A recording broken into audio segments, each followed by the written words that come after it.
जय हिंद, जोहार। स्वतंत्रता दिवस की आप लोगों की बहुत सारी बधाई और शुभकामनाएं। आज जो मैं वीडियो बना रहा हूं, ये वीडियो जो है भारतीय इतिहास के लिए बहुत महत्वपूर्ण वीडियो है। इसे भारतीय इतिहास के बहुत महत्वपूर्ण जो है तथ्य को बता रहा हूं, जो परीक्षा में हमेशा आता है। क्योंकि ये तथ्य जो है बहुत विस्तृत है, लेकिन उसमें जो मुख्य तथ्य उसको बता रहे हैं। सबसे महत्वपूर्ण जो है, हम लोग शिक्षा से संबंधित बहुत सारे जो है कमीशन और आयोग जो बने उनके बारे में बता रहा हूँ। एक महत्वपूर्ण आयोग जो है वुड डिस्पैच, ये बहुत महत्वपूर्ण आयोग है। ये शिक्षा का मैग्ना कार्टा बोलते हैं, शिक्षा के सुधार में सबसे महत्वपूर्ण है। और ये 1854 में आया था और उस समय गवर्नर जनरल जो था लॉर्ड डलहौजी था। बहुत ही महत्वपूर्ण है। वुड डिस्पैच हमेशा ही परीक्षा में पूछा जाता है, इसको आप लोग सही कीजिएगा। दूसरा जो है सैडलर आयोग, ये भी शिक्षा से संबंधित है और ये 1917 में आया था, 1917 में। तीसरा एक महत्वपूर्ण आयोग है सार्जेंट आयोग, ये भी शिक्षा से संबंधित है। ये 1944 में आया था और ये जो है शिक्षा एजुकेशन के विकास के लिए इसने बहुत सारे कार्य दिशा निर्देश दिए थे।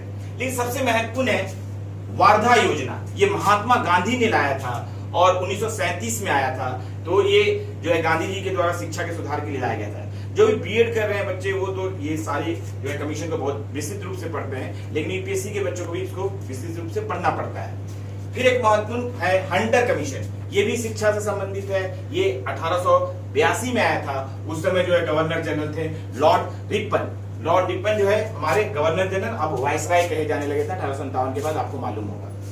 इसके बाद देखते हैं सबसे महत्वपूर्ण वर्नाकुलर प्रेस एक्ट, ये बहुत ही महत्वपूर्ण, ये हमेशा आईएएस के एग्जाम में पूछा जाता है। 1878 में आया था प्रेस पे प्रतिबंध लगाने के लिए। ये लॉर्ड लिप्टन के समय आया था। लॉर्ड लिप्टन बहुत ही प्रतिक्रियावादी था और भारत में जो भी राष्ट्रवाद हो रहे थे उसको रोकने का प्रयास कर रहा था। तो वर्नाकुलर प्रेस एक्ट, जो भी देसी भाषा में जो भी पत्रकारिता हो रही थी, जो अंग्रेजों के विरुद्ध जो लिखा जा रहा था, उसको प्रतिबंधित करने के लिए लाया गया था। ये बहुत ही महत्वपूर्ण है, हमेशा 1-2 साल में यूपीएससी में पूछा ही जाता है। फिर एक बहुत महत्वपूर्ण बात है अर्धनंगा फकीर, किसे कहते हैं? ये गांधी जी के लिए कहा गया है, महात्मा गांधी के लिए कहा गया है, विंस्टन चर्चिल ने कहा है। बहुत महत्वपूर्ण है, ये भी परीक्षा में हमेशा आता है। जेएसएससी और एसएससी की परीक्षा में बहुत बार पूछा गया है। रेले कमीशन, ये बहुत ही यूनिक कमीशन है, ये भी शिक्षा से संबंधित है। 1902 में आया था लॉर्ड कर्जन के समय। तो ये भी बहुत महत्वपूर्ण है, इससे विश्वविद्यालय आयोग बना था, आप लोगों को मालूम होना चाहिए। फिर एक बहुत महत्वपूर्ण है फ्रेजर कमीशन। फ्रेजर कमीशन 1901-2 में आया था, पुलिस सुधार, ये भी बहुत महत्वपूर्ण है। आपको लॉर्ड कर्जन के समय आया था, बहुत ही महत्वपूर्ण है फ्रेजर कमीशन, ये भी बहुत बार एग्जाम में आता है। और ये बटलर कमीशन यूपीएससी में हर 1-2 साल में पूछा जाता है। ये अंग्रेजों और देशी रियासतों के साथ, देशी राज्यों के साथ संबंध के बारे में है। ये 1927 में आया था, बहुत ही महत्वपूर्ण है। उस समय गवर्नर लॉर्ड इरविन थे। वायसराय कौन थे? Lord Irwin. ये बहुत ही महत्वपूर्ण है बटलर कमीशन, इसको आप लोग ध्यान दीजिएगा। हार्टोग कमीशन, ये भी बहुत महत्वपूर्ण है। ये 1929 में आया था, शिक्षा से संबंधित है और लॉर्ड इरविन उस समय जो थे वायसराय थे। तो ये हार्टोग कमीशन भी बहुत बार परीक्षा में पूछा जाता है। और सबसे महत्वपूर्ण जो है एक आंदोलन है कूका आंदोलन, ये यूपीएससी में हमेशा पूछा जाता है 1-2 साल में। भगत जवाहरलाल जो है इसको किए थे। ये 1872 में मेनली है, लेकिन 1845 से 72 तक चला था और ये पंजाब के क्षेत्र में हुआ था। तो कूका आंदोलन बहुत बार परीक्षा में आता है। पागलपंथी आंदोलन, ये भी बहुत महत्वपूर्ण है। ये करण शाह और टीपू मीर ने किया था और ये 1813 से 31 के बीच में चला था बंगाल में। तो बहुत सारे आंदोलन मैं बताऊंगा, उसका नेतृत्वकर्ता को बताऊंगा और यूपीएससी के छात्रों को ये आंदोलन क्यों हुआ था इसको भी ध्यान देना चाहिए। और ये कहाँ पे हुआ था, किसके द्वारा हुआ था, कब हुआ था, ये तो ध्यान देना ही है। फरेजी आंदोलन, फरेजी आंदोलन सैयदुल्लाह और टीटू मियां ने किया था और ये 1804 से 1860 के बीच में बंगाल में चला था। ये भी बहुत महत्वपूर्ण है, इसको आप लोग ध्यान दीजिएगा।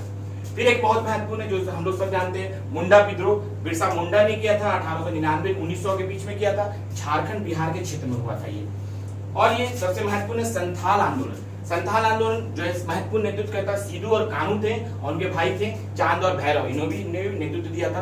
तो सीधू, कानू, चांद, भैरव ये बहुत महत्वपूर्ण है संथाल विद्रोह के लिए। 1855 से 1856 में बिहार बंगाल में हुआ था, बहुत महत्वपूर्ण है। फिर टाना भगत आंदोलन, ये बहुत ही ज्यादा महत्वपूर्ण है क्योंकि गांधी जी के विचारधारा से प्रभावित था और गांधी जी को फॉलो करता था। ये जतरा भगत ने किया था। ये जनजातियों में सुधार के साथ साथ जो है सत्य और अहिंसा पे बात करते थे और ये 1914 में बिहार झारखंड के क्षेत्र में किया गया, बहुत महत्वपूर्ण है टाना भगत आंदोलन। मोपला विद्रोह, ये भी यूपीएससी में हमेशा क्वेश्चन पूछा जाता है 1-2 साल पर। ये जो है अली मुसलियार ने किया था। ये जो है 1821 से 34 के बीच में चला था। ये मालाबार के क्षेत्र में चला था, बहुत महत्वपूर्ण है। केरल के एरिया में बहुत ही महत्वपूर्ण है। अहोम विद्रोह, ये भी बहुत महत्वपूर्ण है। ये गोंधर कुंवर ने किया था, 1828 में। ये आसाम में हुआ था। बहुत ही महत्वपूर्ण है। अहोम विद्रोह, ये भी परीक्षा में हमेशा यूपीएससी में पूछा जाता है। पबना विद्रोह बहुत महत्वपूर्ण है। पबना विद्रोह जो है ईश्वर चंद्र राय और शंभुनाथ पाल ने किया था। ये 1873-76 के बीच में बंगाल के क्षेत्र में किया था। तो पबना विद्रोह भी आपको हमेशा परीक्षा में पूछा जाता है। अहोम विद्रोह भी हमेशा परीक्षा में पूछा जाता है। बहुत एक महत्वपूर्ण बात है कोल विद्रोह, ये बुधो भगत ने किया था 1831-32 में, छोटा नागपुर के पड़ाव पे किया था। बहुत ही महत्वपूर्ण कोल विद्रोह।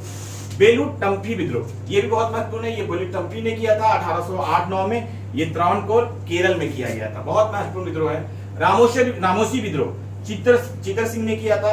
ये 1822 में किया था, महाराष्ट्र के क्षेत्र में। बहुत महत्वपूर्ण है। चेरो आंदोलन, ये भूषण सिंह ने किया था 1801-2 में, और ये जो है आपको बिहार के क्षेत्र में किया था चेरो आंदोलन। सन्यासी विद्रोह बहुत बार